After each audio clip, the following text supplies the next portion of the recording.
सभी मालेगांव की आवाम को गुड़ी पाड़वा की यहाँ पर बहुत बहुत बधाइयाँ, धन्यवाद। और आने वाली रमज़ान को सभी मालेगांव के आवाम को हम प्रशासन की ओर से मुबारकबाद देते हैं। अभी आने वाले जो उत्सव है उसकी खरीदारी मालेगांव शहर में शुरू हो चुकी है। मैं सभी आवाम को यहाँ पर अपील करता हूँ कि अपनी व्हीकल्स अंदर लेके ना जाए। पार्किंग की व्यवस्था मनपा की ओर से जिस एरिया में इलाके में की गई है उस इलाके में पार्किंग करके ही खरीदारी के लिए गांव में जाए। जहां पर होटल है वो होटल रात तक खुली ना रखे। जो भी गवर्नमेंट की गाइडलाइन है, प्रशासन की गाइडलाइन है, वो फॉलो करे। कपड़ों की खरीदारी दी गई समय पर करें।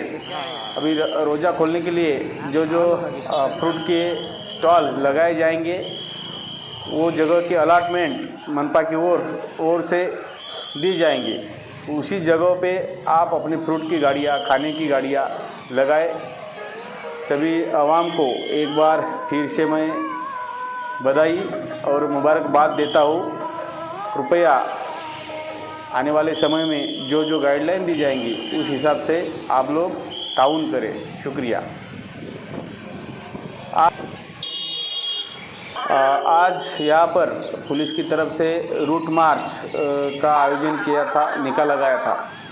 आने वाले समय में जो भी सन उत्सव है उसको मद्देनज़र रखते हुए यहाँ पर रूट मार्च हमने किया है। पूरा बंदोबस्त यहाँ पर रखा जाएगा। कोई भी आवाम सोशल मीडिया के माध्यम से अगर कोई अफवाह फैलाने की कोशिश करता है तो उसके ऊपर ध्यान ना दे, पुलिस को इत्तला कर दे। ऐसी अफवाहें फैलाने वालों के ऊपर कड़ी से कड़ी कानूनी कार्रवाई